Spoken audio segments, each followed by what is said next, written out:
Buenas tardes a todos y bienvenidos a vuestra clase número 12 de español a distancia. Hoy es lunes 11 de mayo de 2020. Espero que hayáis pasado un buen fin de semana y que estéis listos para empezar una nueva semana con nuevas clases. Recordamos brevemente los deberes que teníais que hacer para hoy. Donc pour aujourd'hui, vous aviez une vidéo à regarder et il fallait expliquer qui étaient les personnages et ce qu'il se passait, brièvement, faire un petit résumé. Donc je vais corriger et donc ça fera partie de la leçon. Empezamos la lección del día. Pues el documento que vamos a trabajar es una comprensión oral que se titula Movistar contra el grooming. Y lo vamos a presentar brevemente. Este documento pues es un video y más precisamente una campaña de Movistar, marca de una multinacional española de telecomunicaciones, contra el grooming. Donc il fallait tout simplement déjà commencer par la présentation. Donc une vidéo qui est plus précisément une campagne contre le grooming. Alors je laisse ce mot de côté pour l'instant, c'est un concept que vous allez travailler dans le prochain cours. Donc une campagne d'une marque espagnole de télécommunications qui est donc la marque Movistar.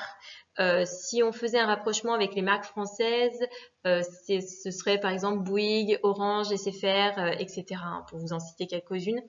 Voilà.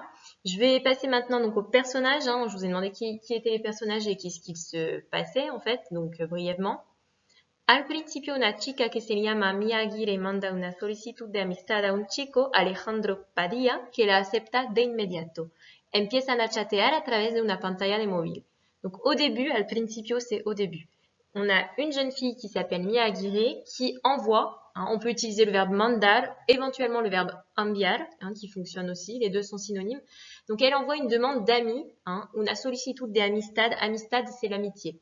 Elle demande donc à Alejandro Padilla d'être son ami et celui-ci accepte de inmediato, c'est-à-dire immédiatement. Donc sans réfléchir, il accepte. Et il commence à chatter. Empiezan, c'est le verbe empezar qui, je vous le rappelle, au présent, donc à la diphtongue, empiezan.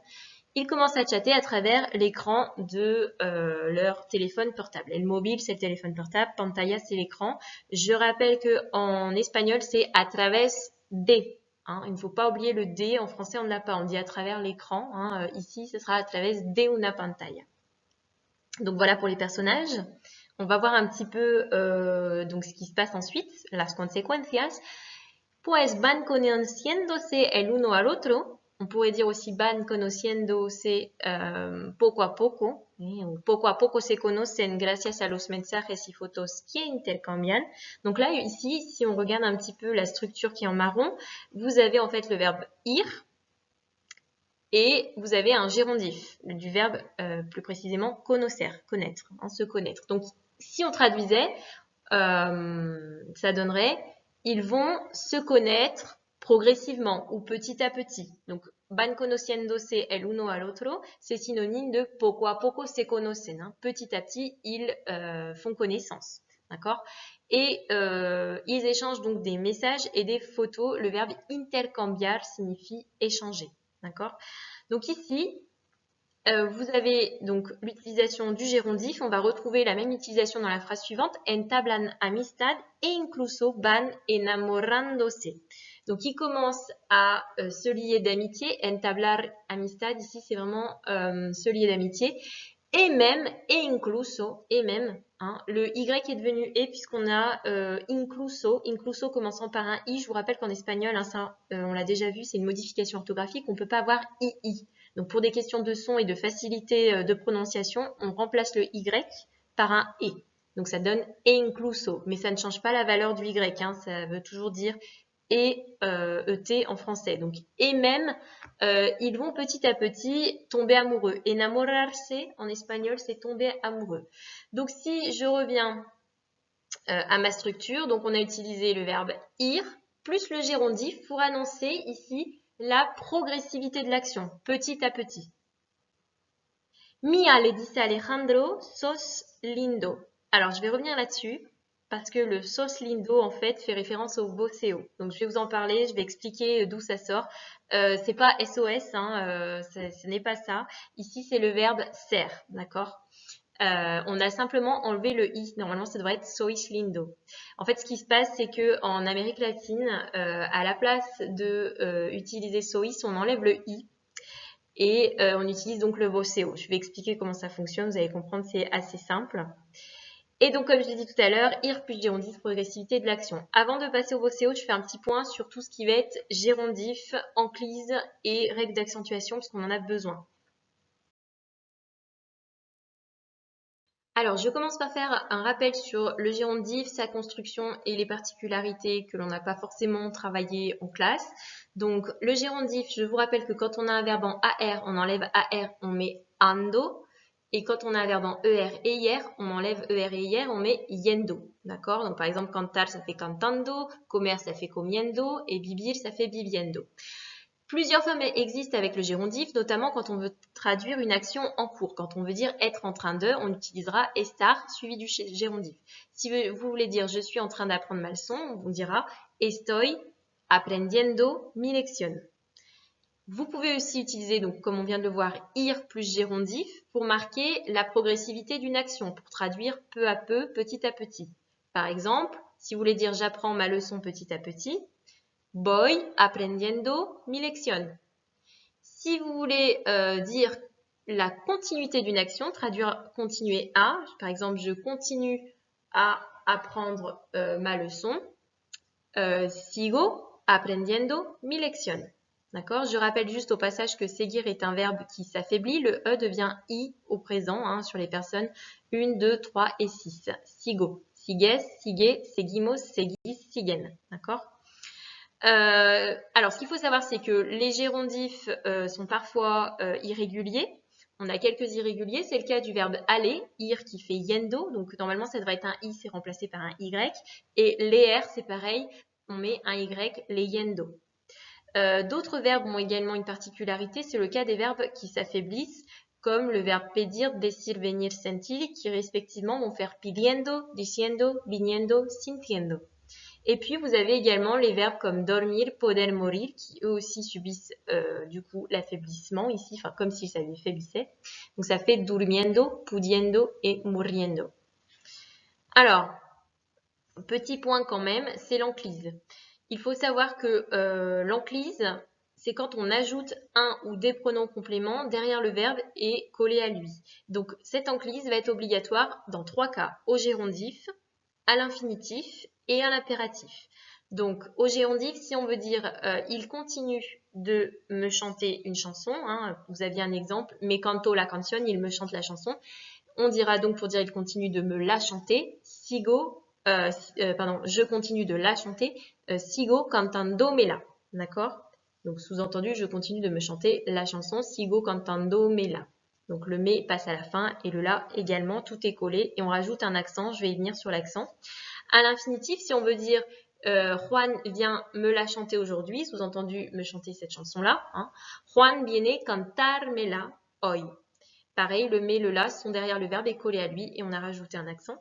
Et puis à l'impératif, si on veut dire chante-moi la chanson, hein, chante-la moi, on dirait en français, ou chante-moi la, on dirait cantámela en espagnol. Pour ce qui est donc des pronoms, attention, le complément d'objet indirect se place toujours avant le complément d'objet direct. Dimelo. Le mais se place d'abord et ensuite c'est le lo. D'accord? Donc ça aussi, je vais revenir sur la différence entre les différents pronoms pour que vous puissiez bien comprendre comment on fonctionne. Hein.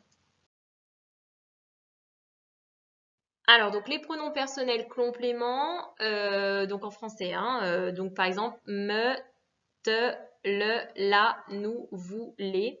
Hein. Donc ça, c'est des pronoms COD. Je vous ai mis aussi les pronoms sujets qui correspondaient. Donc il faut savoir qu'ils se placent toujours entre le verbe, entre le sujet et le verbe et qu'ils permettent de remplacer un complément d'objet direct pour éviter une répétition. Exemple, tu as acheté ce CD. Pour éviter de répéter ce CD, on peut dire tu l'as acheté. Le L' remplace ce CD. D'accord ? Pour la négation, tu n'as pas acheté ce CD, tu ne l'as pas acheté, ça change rien du tout. On a là aussi le pronom COD. Les pronoms personnels compléments d'objets indirects, donc toujours la même chose, ils se placent entre le sujet et le verbe, ils permettent de remplacer un complément d'objet indirect introduit par la préposition à pour éviter une répétition. Je téléphone à ma mère, je lui téléphone. D'accord? Pour la négation, ça ne change rien, je ne lui téléphone pas. D'accord? Il y a des exceptions. Pensez à plus le pronom tonique. Nous pensons beaucoup à Pierre et Martine. Nous pensons beaucoup à eux. Hein, donc parfois, voilà, on adapte aussi en fonction de la langue. Alors, en espagnol, on va essayer de transposer ça pour que vous puissiez voir à quoi ça correspond.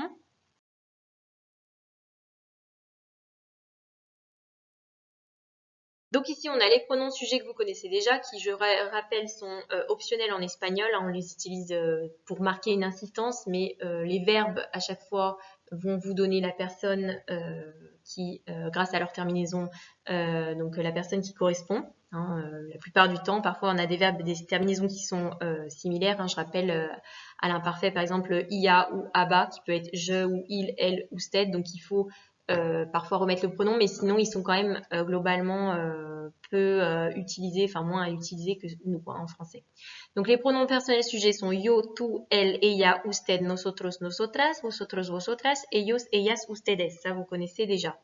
Le pronom COD qui va correspondre, ça va être me, te, lo, les, la, nos, os, los, les, las. On vous a mis en français à quoi ça correspondait.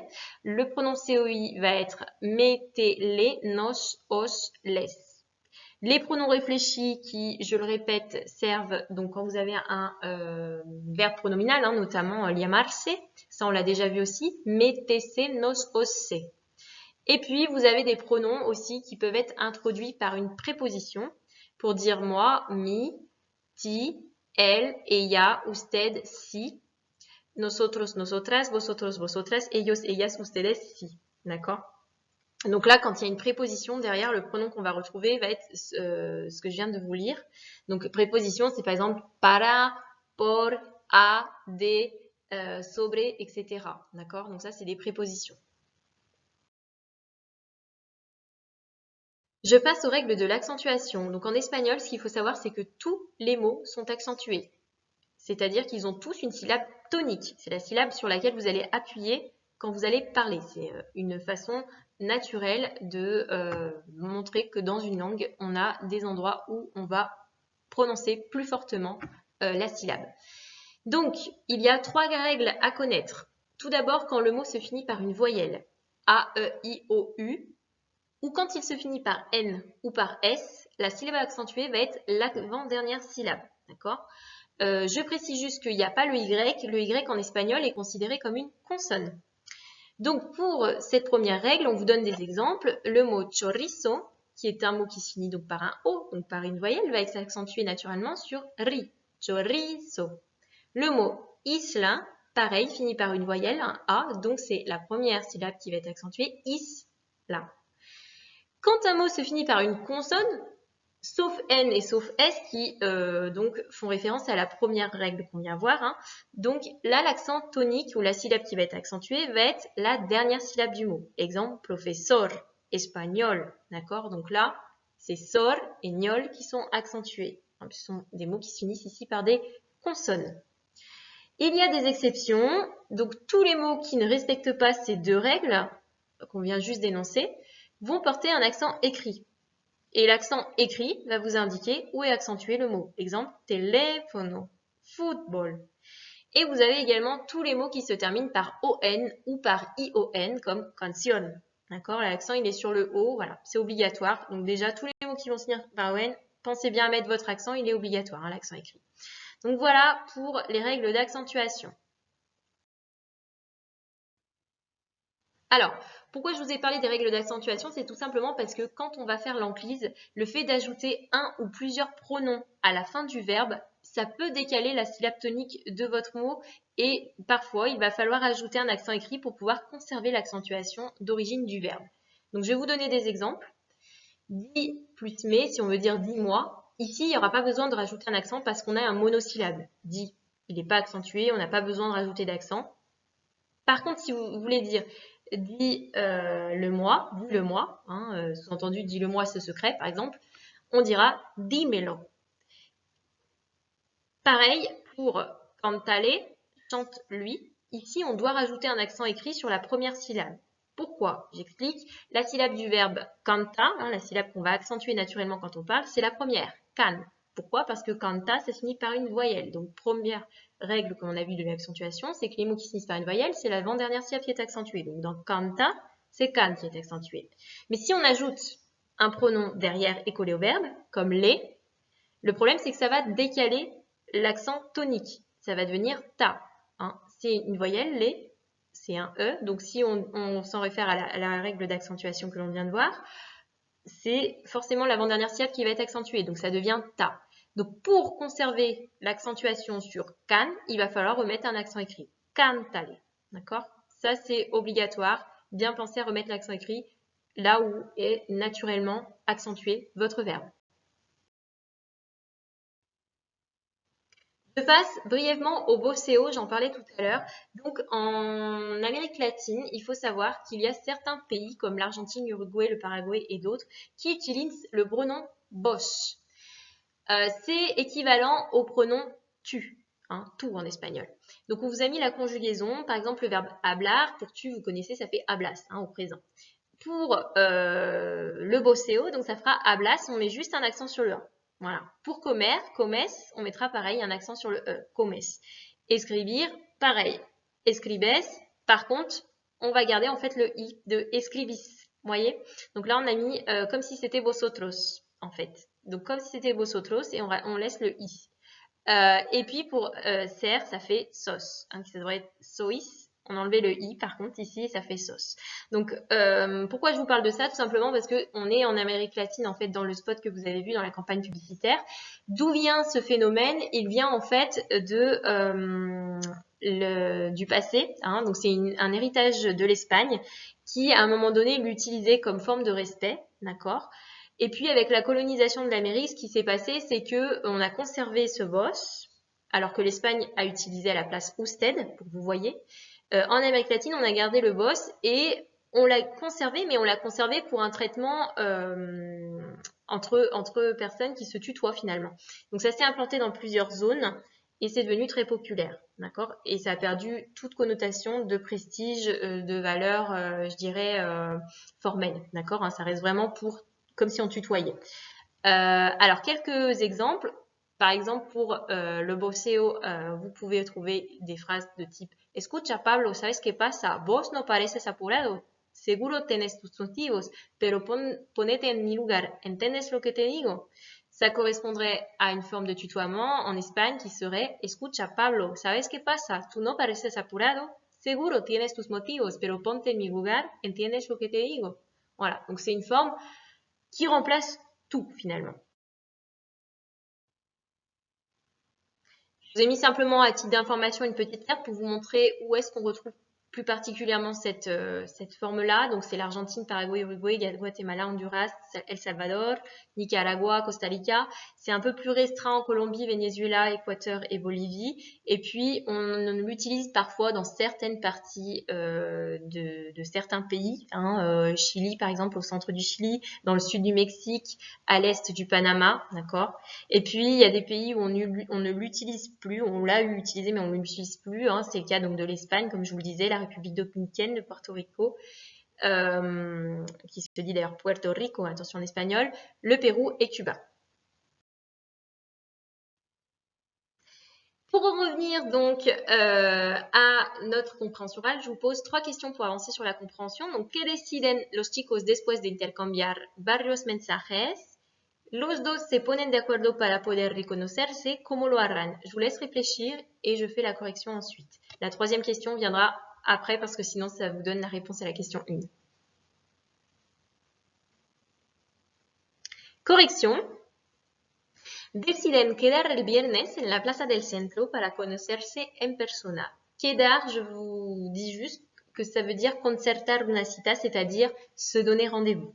Ici, ils décident de se donner rendez-vous le vendredi à la place du centre pour se connaître en personne. Un autre exemple avec quedar, c'est par exemple quedamos en el cole a las 8 de lunes. On se donne rendez-vous au collège à 8h lundi, par exemple. Donc là, ici, ça a le sens de se donner rendez-vous. Quedar a aussi le sens de rester. Quedo en casa, je reste à la maison.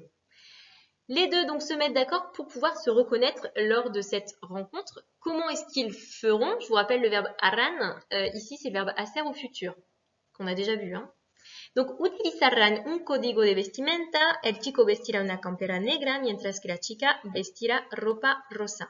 Donc, ils décident qu'ils utiliseront un code vestimentaire. Il portera donc une veste noire, alors que la fille, elle, portera des vêtements de couleur rose. Plusieurs choses. Donc, je vous rappelle que pour dire porter, on peut utiliser le verbe vestir ou le verbe llevar. Vestirá, llevará, futur. Mientras que sert ici à comparer, on traduirait par alors que, tandis que. Et simplement, pour que vous puissiez bien voir, c'est qu'il y a aussi des différences au niveau du vocabulaire entre l'Amérique latine et l'Espagne. Chaqueta en Espagne, c'est la veste. En Amérique latine, on dira campera. Et on verra aussi tout à l'heure qu'il y a plusieurs mots qui peuvent changer en fonction des pays, en fait. Même à l'intérieur même d'un pays, enfin à l'intérieur même du continent, selon les pays, il peut y avoir des mots différents. Dernière question que je vous pose, describe el estado de ánimo de los protagonistas antes de encontrarse, como se sienten. Donc, à vous de me décrire l'état d'esprit des personnages avant de se rencontrer. Comment est-ce qu'ils se sentent? Je vous laisse réfléchir. Réponse. Los dos están muy contentos, se muestran ilusionados, entusiasmados porque se mueren de ganas por conocerse en persona, cuidan su apariencia y se arreglan antes de salir. En efecto, la chica se maquilla los labios con un pintalabios, mientras que el chico se perfuma. Donc les deux sont très contents, ils sont pleins d'espoir, très enthousiastes, ils meurent d'envie de se connaître en personne. Morirse de ganas, c'est mourir d'envie. Attention à la diphtongue du verbe morir, mueren. Ils soignent leur apparence, cuidar la apariencia, c'est soigner son apparence, et ils se préparent, ils se font beaux, ils s'apprêtent, se arreglan, avant de sortir, antes de salir. Donc la jeune fille se maquille les lèvres, se maquilla los labios con un pintalabios. Pintalabios, c'est un rouge à lèvres. Pintar signifiant peindre, aussi maquiller, ça a aussi le sens de maquiller. Et le garçon, donc, lui, se parfume. C'est perfuma, c'est le verbe perfumarse. Pour terminer ce cours, je vous montre quelques différences au niveau du vocabulaire selon les pays. Vous voyez, par exemple, on vous a dit como se dice amigo en tu país. En Argentine, on dira che. En Guatemala, on dira patojo. Colombia, parcero. Honduras, alero. Chile, yunta. México, cuate. Cuba, acerre. Pérou, pata. Espagne, colega ou amigo. Venezuela, pana. Et puis, donc, on vous a fait aussi un tableau pour vous montrer les différents mots que l'on peut utiliser pour dire en Espagne tapa, donc les tapas qu'on mange, vous connaissez, qui sont souvent mangés en accompagnement quand on boit un coup dans un bar en Espagne par exemple. Comment est-ce qu'on peut dire le mot lavabo aussi, selon différents pays, vous voyez, vous avez différentes choses. Comment est-ce qu'on dit hot dog? En Espagne c'est perrito caliente, mais par exemple en Argentine ça sera pancho, alors qu'au Chili et au Mexique ça sera hot dog. Au perrito caliente au Venezuela. Pancho également en Uruguay. Comment est-ce qu'on dit haricot vert ou dia verde? Donc différentes choses. Ejote au Mexique, parroto verde au Chili. Bragas, donc ça c'est le caleçon. Comment est-ce qu'on dit en fonction des pays? Diga qui veut dire allô et va être aussi dit de façon différente en fonction des pays. Autobus, l'autobus ou le car. Estar sin blanca, c'est être sur la paille, on dirait en français, ne plus avoir d'argent. Et trabajo temporal, c'est un travail temporaire. Là aussi, différentes façons de dire en fonction des pays. Donc voilà, en espagnol, il faut savoir qu'il y a une grande variété en fonction de l'endroit où vous vous trouvez, la langue ayant évolué de façon différente en fonction des zones géographiques et des siècles. Donc pour voir si vous avez compris les points de grammaire, je vais vous demander donc de travailler un petit peu sur l'enclise. C'est le cas de l'exercice 1. Donc on vous demande de recopier la phrase en utilisant les pronoms compléments qui correspondent. Et puis dans le 2, de souligner la syllabe tonique de chaque mot. Os digo hasta viernes y buen trabajo. Adiós.